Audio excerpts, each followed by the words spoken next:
Russia నుండి oil, petrol, diesel, gas ఈ మూడు కూడా supply Nord stream pipe line, Nord stream 1, Nord stream 2 pipe లైన్ల ద్వారా జర్మనీకి చేరి జర్మనీ నుండి యూరప్ దేశాలకు వెళ్తూ ఉండే. అయితే యూరప్ దేశాలన్నింటినీ రష్యా నుండి ఆయిల్ కొనద్దు ఇది అంటే కూడా వినకపోవడంతో అమెరికా, బ్రిటను జట్టు కట్టి తెలివిగా ఆ పైప్ లైన్ని పేల్చివేసిన సముద్రం లోపల. అయితే ఆ తప్పు మాది కాదంటే మాది కాదు, మాకేం సంబంధం లేదు, అది రష్యానే పేల్చేసుకుందంటూ మొదట నాటకం ఆడినాయి. అయితే దీని మీద స్వీడన్ విచారణకు ఆదేశించింది. ఆ తర్వాత స్వీడన్ ఇప్పుడు ఆ విచారణ ముగించి తమ దగ్గరకు వచ్చినటువంటి టోటల్ అవుట్పుట్ని జర్మనీకి పంపించింది. ఎందుకని? తమ జ్యూరిస్డిక్షన్ కాదని. జర్మనీనే ఇప్పుడు దర్యాప్తు జరపాలి. జర్మనీనేమో అమెరికా, యూరప్ దేశాలకు అనుకూలం. అసలు నిజాలు బయటకు తెలుస్తుందా అంటే డౌటే.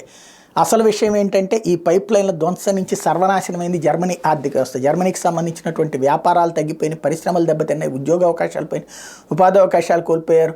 ఎందుకయ్యా అంటే ఈ గ్యాసు, ఆయిల్ లేకపోవడం వలన వాటికి అనుబంధంగా ఉన్న పరిశ్రమలన్నీ మూతపడి పెద్ద సంక్షోభంలోకి పడిపోయి ఉన్నది జర్మనీ. ఇప్పుడైనా నిజాయితీగా దర్యాప్తు జరుపుతుందా చూడాలి.